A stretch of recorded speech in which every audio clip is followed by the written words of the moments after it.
Hello, जय हिंद, नमस्कार दोस्तों। आप सभी का स्वागत है आपके अपने YouTube channel mission target classes में। आज के इस क्लास में हम रेलवे ग्रुप डी परीक्षा 2026 के लिए पहला प्रैक्टिस सेट लेकर आए हैं।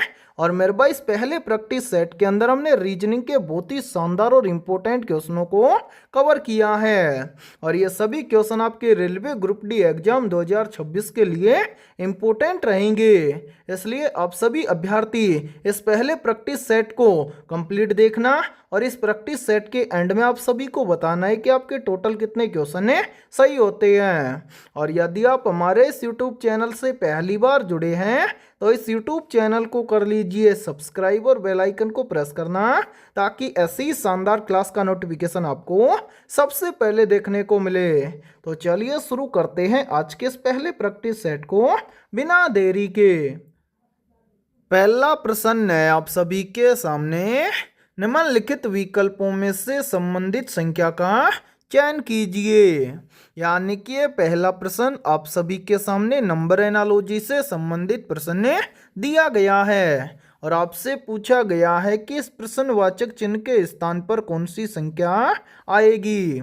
तो मेरे भाई इस टाइप के प्रश्न को आप एग्जाम में देखते ही फटाफट से कैसे सोल्व करेंगे, तो वो देखिए जब भी इस टाइप का प्रश्न आपको एग्जाम में दिया जाए तो आपको क्या करना है, सबसे पहले आपको यहाँ पर पता करना है कि 13 से यहाँ पर 16 कैसे बना है। यानी कि जिस प्रकार से 13 से यहाँ पर 16 बना है उसी प्रकार से फिर हम यहाँ पर बताएंगे कि 27 से इस प्रश्नवाचक चिन्ह के स्थान पर कौन सी संख्या आएगी। तो यहाँ पर ध्यान से देखिए इस प्रश्न को किस प्रकार से सोल्व किया गया है। तो सबसे पहले हम क्या करेंगे, यहाँ पर पता करेंगे कि 13 से यहाँ पर 16 कैसे बना है। तो 13 से यहाँ पर 16 बनाने के लिए क्या किया गया है, सबसे पहले 13 की दोनों संख्याओं को आपस में जोड़ा गया है। तो यहाँ पर ध्यान से देखिए 13 की दोनों संख्याओं को आपस में जोड़ेंगे तो 1 और 3 मिलकर बन जाएगा 4। 4 से 16 बनाने के लिए इस 4 का किया गया है स्क्वायर, 4 का स्क्वायर करेंगे तो यहाँ पर बन जाएगा 16। और ध्यान से देखिए 16 यहाँ पर आप सभी के सामने दिया भी गया है। अब मेरे भाई यही सेम लॉजिक हम लगाएंगे 27 के अंदर और इस 27 से इस प्रश्न चिन्ह की वैल्यू ज्ञात करेंगे। तो करेंगे क्या, 27 से इस प्रश्न चिन्ह की वैल्यू ज्ञात करने के लिए 27 की दोनों संख्याओं को आपस में सबसे पहले जोड़ लेंगे। तो यहाँ पर देखिए 27 की दोनों संख्याओं को आपस में जोड़ेंगे तो 2 और 7 मिलकर बन जाएगा 9। और जिस प्रकार से 4 का स्क्वायर किया गया है उसी प्रकार से हम कर देंगे 9 का स्क्वायर। 9 का स्क्वायर कितना होता है, तो मेरे भाई याद रखना 9 का स्क्वायर होता है 81। यानी कि इस प्रश्नवाचक चिन्ह के स्थान पर संख्या भरी जाएगी 81। अब हमें देखना है कि 81 किसी ऑप्शन में दिया गया है, तो आंसर है 81 हमें दिया गया है ऑप्शन बी के अंदर है। तो पहले प्रश्न के अंदर ऑप्शन बी हो जाएगा सभी का करेक्ट आंसर है। तो उम्मीद करता हूं कि ये पहला प्रश्न आपको अच्छे से क्लियर हो गया होगा। और जब भी इस टाइप का प्रश्न आपको एग्जाम में दिया जाएगा तो आप फटाफट से सोल्व कर लेंगे, ठीक है। और इसी के साथ में देखिए आप सभी के लिए बहुत ही इंपॉर्टेंट सूचना है, यदि आप पहली बार के अंदर रेलवे ग्रुप डी एग्जाम 2026 को क्रैक करना चाहते हैं तो हमने आपके रेलवे ग्रुप डी एग्जाम 2026 के लिए ऑल सब्जेक्ट के ऊपर मोस्ट इंपोर्टेंट 21,000 प्लस रामबाण क्वेश्चनों का मास्टर पीडीएफ सेट तैयार किया है। और जो भी अभ्यर्थी ये कंप्लीट मास्टर पीडीएफ सेट लेना चाहता है वो हमारे इस व्हाट्सएप नंबर पर कांटेक्ट करके ले सकता है। व्हाट्सएप नंबर है 7374826893। ये हमारा व्हाट्सएप नंबर है। इस व्हाट्सएप नंबर पर आप कांटेक्ट करके इस कंप्लीट मास्टर पीडीएफ सेट को ले सकते हैं। और मेरे भाई इस कंप्लीट मास्टर पीडीएफ सेट की प्राइस हमने रखी है मात्र और मात्र 99 रुपये। यानी कि आपको ये कंप्लीट मास्टर पीडीएफ सेट मिलने वाला है मात्र और मात्र 99 रुपये की फीस के अंदर है। और मैं आप सभी को एक गारंटी के साथ में बोल रहा हूँ, यदि आप एग्जाम से पहले इस कंप्लीट मास्टर पीडीएफ सेट को अच्छे से तैयार कर लेते हैं तो आप पहली बार के अंदर रेलवे ग्रुप डी एग्जाम 2026 को क्रैक कर जाएंगे। और सभी क्वेश्चन आपको फुल सॉल्यूशन के साथ में मिलने वाले हैं, ठीक है। तो चलिए फिर अगला प्रश्न देखते हैं। दूसरा प्रश्न है आप सभी के सामने, नीचे दी गई श्रृंखला श्रेणी में प्रश्नवाचक चिन्ह के स्थान पर कौन सी संख्या आएगी। यानी कि ये दूसरा प्रश्न आप सभी के सामने सीरीज से संबंधित प्रश्न दिया गया है और आपसे पूछा गया है कि इस सीरीज में इस प्रश्नवाचक चिन्ह के स्थान पर कौन सी संख्या आएगी। तो मेरे भाई इस टाइप के प्रश्न को आप एग्जाम में देखते हैं फटाफट से कैसे सोल्व करेंगे। तो वो देखिए आपको जब भी एग्जाम के अंदर सीरीज से संबंधित प्रश्न दिया जाए तो आपको क्या करना है, सबसे पहले आपको ये देखना है कि सीरीज में आपको क्या क्या दिया गया है।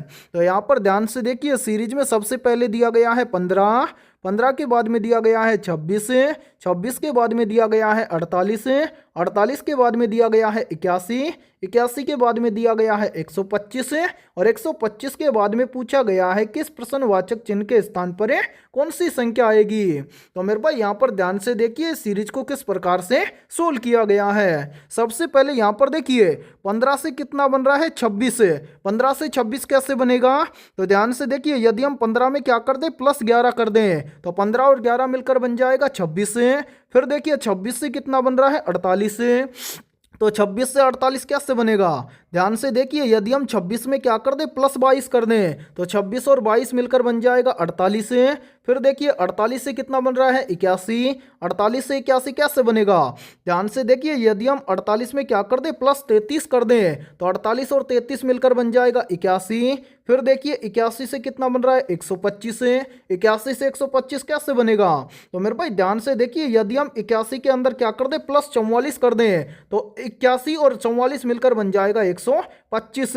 अब इसी प्रकार से आपसे पूछा गया है कि 125 से इस प्रश्नवाचक चिन्ह के स्थान पर कौन सी संख्या आएगी। तो मेरे भाई ध्यान से देखिए इस प्रश्न चिन्ह की वैल्यू हमें ज्ञात हो जाएगी कैसे। सबसे पहले नीचे जितनी भी संख्याएं आई हैं इन सभी संख्याओं को ध्यान से देखिए और पता लगाइए यहाँ पर क्या हुआ है। तो मेरे भाई ध्यान से देखिए सबसे पहले क्या हुआ +11, उसके बाद में क्या हुआ +22, उसके बाद में क्या हुआ +33, उसके बाद में क्या हुआ +44। ठीक है, अब इसी प्रकार से आगे भी क्या होगा प्लस होगा, लेकिन कितना प्लस होगा ध्यान से देखिए मेरे भाई यहाँ पर देखिए यहाँ पर 11 से 22 बन जाएगा कैसे। यदि हम 11 में क्या कर दें +11 कर दें तो 11 और 11 मिलकर बन जाएगा 22। फिर देखिए 22 से 33 कैसे बनेगा। तो यहाँ पर भी देखिए यदि हम 22 में क्या कर दें +11 कर दें तो 22 और 11 मिलकर बन जाएगा 33। फिर देखिए 33 से कितना बन रहा है 44, 33 से 44 कैसे बनेगा।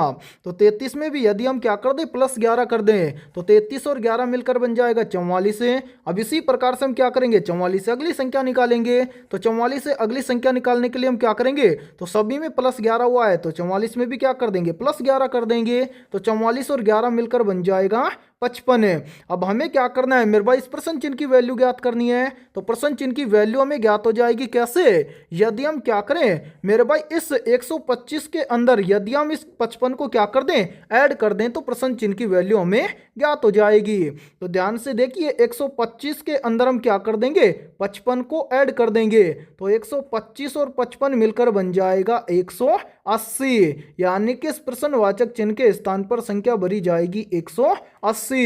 अब हमें देखना है कि संख्या 180 किसी ऑप्शन में दी गई है। तो आंसर है संख्या 180 में दी गई है ऑप्शन डी के अंदर है। तो दूसरे प्रश्न के अंदर ऑप्शन डी हो जाएगा सभी का करेक्ट आंसर है। तो उम्मीद करता हूं कि ये दूसरा प्रश्न भी आपको अच्छे से क्लियर हो गया होगा। और जब भी आपको एग्जाम के अंदर सीरीज से संबंधित प्रश्न दिया जाएगा तो आप फटाफट से सोल्व कर लेंगे। ठीक है, तो चलिए फिर अगला प्रश्न देखते हैं। तीसरा प्रश्न है आप सभी के सामने, नीचे दिए गए विकल्पों में से उस विकल्प का चयन करें जो प्रश्नवाचक चिन्ह के स्थान पर आएगा। यानी कि ये तीसरा प्रश्न आप सभी के सामने लेटर एनालॉजी से संबंधित प्रश्न दिया गया है और आपसे पूछा गया है कि इन चारों विकल्पों में से किस विकल्प के लेटर इस प्रश्नवाचक चिन्ह के स्थान पर आएंगे। तो मेरे भाई इस टाइप के प्रश्न को आप एग्जाम में देखते ही फटाफट से कैसे सोल्व करेंगे।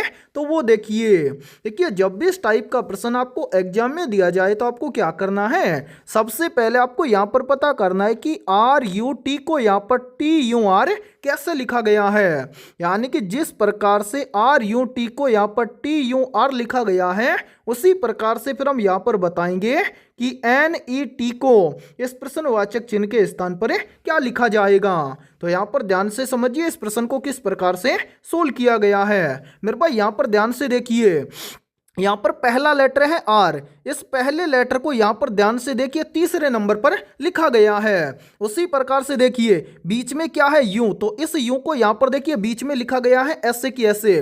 फिर यहाँ पर देखिए 3 नंबर पर क्या है टी, इसको लिखा गया है 1 नंबर पर, यानी कि जो पहला लेटर है इसको लिखा गया है तीसरे नंबर पर है, बीच में जो लेटर है उसको लिखा गया है ऐसे की ऐसे, और जो 3 नंबर पर लेटर है उसको लिखा गया है फर्स्ट नंबर पर है। यानी कि यहाँ पर ध्यान से देखिए जो ये एन है इसको तो हम लिखेंगे मेरे भाई सबसे पहले तीसरे नंबर पर, ध्यान से देखिए, ठीक है। उसके बाद में क्या है ई को यहाँ पर हम लिखेंगे इन दोनों के बीच में, तो यहाँ पर हम लिख देते हैं ई। उसके बाद में लास्ट में क्या है टी, तो इस टी को हम लिखेंगे पहले नंबर पर है, यानी कि इस प्रश्नवाचक चिन्ह के स्थान पर लेटर भरा जाएगा टी ई एन। अब हमें देखना है कि टी ई एन ये सभी अल्फाबेट लेटर में किसी ऑप्शन में दिए गए हैं, तो हाँ सर टी ई एन ये सभी अल्फाबेट लेटर में दिए गए हैं ऑप्शन सी के अंदर है। तो तीसरे प्रश्न के अंदर ऑप्शन सी हो जाएगा सभी का करेक्ट आंसर है। तो उम्मीद करता हूं कि ये तीसरा प्रश्न भी आपको अच्छे से क्लियर हो गया होगा। और जब भी इस टाइप का प्रश्न आपको एग्जाम में दिया जाएगा तो आप देखते ही फटाफट से सोल्व कर लेंगे, ठीक है। तो चलिए फिर अगला प्रश्न देखते हैं। चौथा प्रश्न है आप सभी के सामने। नीचे दिए गए प्रश्न में प्रश्न चिन्ह के स्थान पर आने वाली संबंधित संख्या को ज्ञात करें। यानी कि ये चौथा प्रश्न भी आप सभी के सामने नंबर एनालॉजी से संबंधित प्रश्न दिया गया है और आपसे पूछा गया है कि इस प्रश्नवाचक चिन्ह के स्थान पर कौन सी संख्या आएगी। तो मेरे भाई जल्दी से एक काम कीजिए, इस क्लास को रोकिए और इस प्रश्न को अपने स्तर से सोल्व करके कमेंट सेक्शन के अंदर कमेंट करके बताइए कि इस प्रश्नवाचक चिन्ह के स्थान पर कौन सी संख्या आएगी। तो उम्मीद करता हूं कि आपने इस प्रश्न को जरूर सोल्व किया होगा। तो आइए देखते हैं कि आपका आंसर क्या आया है। तो मैंने आपको काफी बार बताया है कि जब भी आपको एग्जाम के अंदर नंबर एनालॉजी से संबंधित प्रश्न दिया जाए तो आपको क्या करना है, सबसे पहले आपको यहाँ पर पता करना है कि 8 से यहाँ पर 69 कैसे बना है। यानी कि जिस प्रकार से 8 से यहाँ पर 69 बना है उसी प्रकार से फिर हम यहाँ पर बताएंगे कि 7 से इस प्रश्नवाचक चिन्ह के स्थान पर कौन सी संख्या आएगी। तो यहाँ पर ध्यान से देखिए इस प्रश्न को किस प्रकार से सोल्व किया गया है। सबसे पहले हम क्या करेंगे, यहाँ पर पता करेंगे कि 8 से यहाँ पर 69 कैसे बना है। तो मेरे भाई 8 से यहाँ पर 69 बनाने के लिए क्या किया गया है, सबसे पहले इस 8 का किया गया है स्क्वायर। 8 का स्क्वायर कितना होता है, तो आप सभी को पता है कि 8 का स्क्वायर होता है 64। अब 64 से 69 कैसे बनेगा, तो ध्यान से देखिए यदि हम 64 के अंदर क्या कर दें +5 कर दें तो 64 और 5 मिलकर बन जाएगा 69। और ध्यान से देखिए 69 यहाँ पर आप सभी के सामने दिया भी गया है। अब यही सेम लॉजिक हम लगाएंगे 7 के अंदर और इस 7 से इस प्रश्न चिन्ह की वैल्यू ज्ञात करेंगे। तो करेंगे क्या, इस 7 से इस प्रश्न चिन्ह की वैल्यू ज्ञात करने के लिए सबसे पहले तो इस 7 का करेंगे स्क्वायर। 7 का स्क्वायर कितना होता है, तो मेरे भाई 7 का स्क्वायर होता है 49। और जिस प्रकार से यहाँ पर +5 किया गया है उसी प्रकार से हमें 49 के अंदर भी क्या कर देंगे +5 कर देंगे। तो 49 और 5 मिलकर बन जाएगा 54। यानी कि इस प्रश्नवाचक चिन्ह के स्थान पर संख्या भरी जाएगी 54। अब हमें देखना है कि संख्या 54 किसी ऑप्शन में दी गई है, तो हाँ सर संख्या 54 में दी गई है ऑप्शन डी के अंदर है। तो चौथे प्रश्न के अंदर ऑप्शन डी हो जाएगा सभी का करेक्ट आंसर है। तो उम्मीद करता हूं कि यह चौथा प्रश्न भी आपको अच्छे से क्लियर हो गया होगा।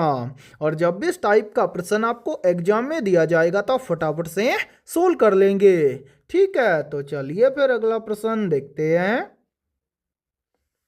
पांचवा प्रश्न है आप सभी के सामने। नीचे दी गई प्रश्न आकृति में लुप्त संख्या ज्ञात कीजिए। यानी कि ये पांचवा प्रश्न आप सभी के सामने मिसिंग नंबर से संबंधित प्रश्न दिया गया है और आपसे पूछा गया है कि इस आकृति में इस प्रश्नवाचक चिन्ह के स्थान पर कौन सी संख्या आएगी। तो इस टाइप के प्रश्न को आप एग्जाम में देखते ही फटाफट से कैसे सोल्व करेंगे, तो वो देखिए इस टाइप के प्रश्न को हम दो तरीके से सोल्व करते हैं। कैसे?